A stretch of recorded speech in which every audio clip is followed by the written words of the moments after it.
సీతా స్వయంవరంలోని శివధనుస్సుని శ్రీరాముడి కంటే ముందు ఎవరు ఎత్తారో తెలుసా? వివాహ పంచమి అనేది హిందూ మతంలో ముఖ్యమైన పండుగ. సీతారాముల వివాహం జరిగిన రోజుగా భావిస్తారు.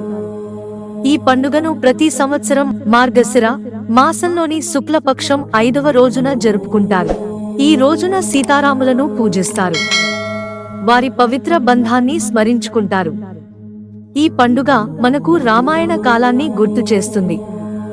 సీతారాముల ఆదర్శ జీవితం గురించి చెబుతుంది. సీతారాముల మధ్య పవిత్ర సంబంధం భార్యాభర్తల బంధానికి ఆదర్శంగా పరిగణించబడుతుంది. ఈ రోజున భార్యాభర్తలు ఒకరికొకరు బహుమతులు ఇచ్చి పుచ్చుకుంటారు. ఒకరిపై ఒకరు ప్రేమను, గౌరవాన్ని వ్యక్తం చేస్తారు. పంచాంగం ప్రకారం మార్గశిర మాసంలోని శుక్లపక్ష పంచమి తిథి డిసెంబర్ 5వ తేదీ మధ్యాహ్నం 12:49కు ప్రారంభమవుతుంది. మర్నాడు డిసెంబర్ 6వ తేదీ మధ్యాహ్నం 12:07కు పంచమి తిథి ముగుస్తుంది. ఉదయ తిథి ప్రకారం వివాహ పంచమి పండుగను ఈ సంవత్సరం డిసెంబర్ 6న జరుపుకోవాలని పండితులు సూచించారు. రామాయణం కథ ప్రకారం జనక మహారాజు తన కుమార్తె అయిన సీతాదేవి స్వయంవరాన్ని ప్రకటించాడు. ఈ స్వయంవరంలో ఏ రాకుమారుడు శివుని ధనుస్సును ఎత్తి నారి సంధిస్తాడో అతనికి మాత్రమే తన కుమార్తె అయిన సీతను పెళ్లి చేసుకోగలడు అనే షరతును విధించాడు. సీతా స్వయంవరంలో రావణుడితో సహా చాలా మంది యువరాజులు ఈ విల్లును ఎత్తడానికి ప్రయత్నించారు. ఎవరూ విజయవంతం కాలేదు. ఆఖరికి రాముడు వచ్చి సులువుగా శివ ధనుస్సును ఎత్తాడు. నారి సంధిస్తున్న సమయంలో ధనుస్సు విరిగింది. అయితే శ్రీరాముని కంటే ముందు శివ ధనుస్సును ఎవరు ఎత్తారో తెలుసా?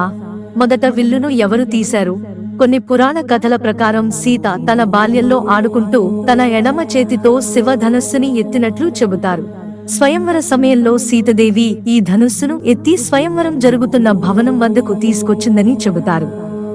కొన్ని వందల మంది కలిసిన శివ ధనుస్సు ఎత్తడానికి ఎంతో కష్టపడతారు. అటువంటి ధనస్సుని సీతాదేవి చాలా సులభంగా ఎత్తగలదని జనక మహారాజుకు తెలుసు. ఈ విల్లు లంకాధీశుడు రావణుడి చేతిలో పడితే విశ్వం సర్వనాశనం అవుతుందని జనకుడు భయపడ్డాడు.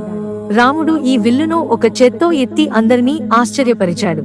రాముడు శివ ధనుస్సు సంధించడానికి వెంటి నారిని, తీగను పైకి లేపాడు. శివ ధనుస్సు వంచి నారిని సంధించాలనుకున్నాడు. అప్పుడు ఆ శివ ధనుస్సు విరిగింది. శివ విల్లు శక్తి, ధైర్యానికి చిహ్నంగా పరిగణించబడుతుంది. శ్రీరాముడు లోక రక్షకుడు, విష్ణువు అవతారం. శివ ధనస్సుని ఎత్తడం ద్వారా తన దైవిక శక్తిని ప్రదర్శించాడు. విల్లు విరిచి సీతను పెళ్లి చేసుకునే హక్కు రాముడు పొందాడు. మిత్రులారా, ఛానల్ సబ్స్క్రైబ్ చేసుకోవడం మర్చిపోకండి. ధన్యవాదాలు.